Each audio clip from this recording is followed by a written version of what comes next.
رسول اللہ صلی اللہ علیہ وسلم نے فرمایا ایما امرأة ماتت وزوجها عنها راض دخلت الجنہ، جو عورت اس حالت میں فوت ہو کہ اس کا خامد اس سے راضی ہے، یہ عورت جنتی ہے۔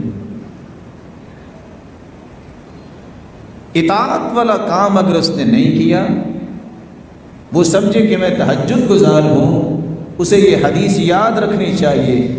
صحیح الجامع کی روایت ہے 660، رسول اللہ صلی اللہ علیہ وآلہ وسلم نے فرمایا، سلسلہ صحیحہ کی روایت ہے 288، اثنان لا تجوز صلاتهما،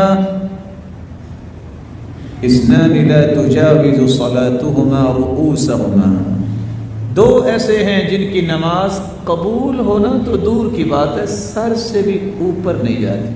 عبد عابق من موالیہ حتی یرجع،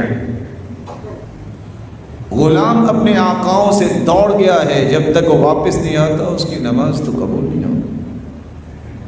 وَامْرَأَةٌ عَصَتْ زَوْجَهَا حَتَّى تَرْجِعَ، ایسی عورت جو نافرمان ہے اپنے خامد کی، جب تک پلٹ کے نہیں آ جاتی اس کی نماز اس کے سر سے بھی اوپر نہیں جائے۔ تو پہلا حق خامد کا یہ ہے کہ اس کی اطاعت کرے۔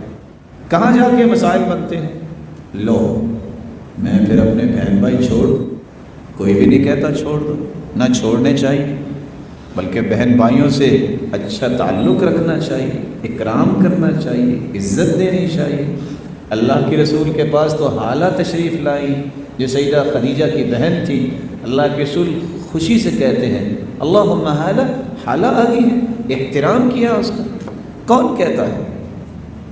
لیکن ضد جہاں آئے گی وہاں گھر برباد ہوگا۔ رسول اکرم صلی اللہ علیہ وسلم سے سوال کیا گیا ای الناس اعظم حقا علی الرجل، سب سے زیادہ مرد پہ حق کس کا ہے؟ قال امہ، اس کی ماں کا حق ہے۔